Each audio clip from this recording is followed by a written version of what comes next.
Nak, Elsie.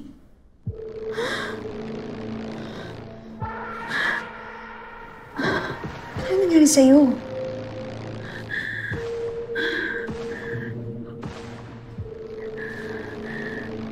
Napanaginipan ko po yung lalaking laging dumadalaw sa akin dito sa ospital. Yung lolong.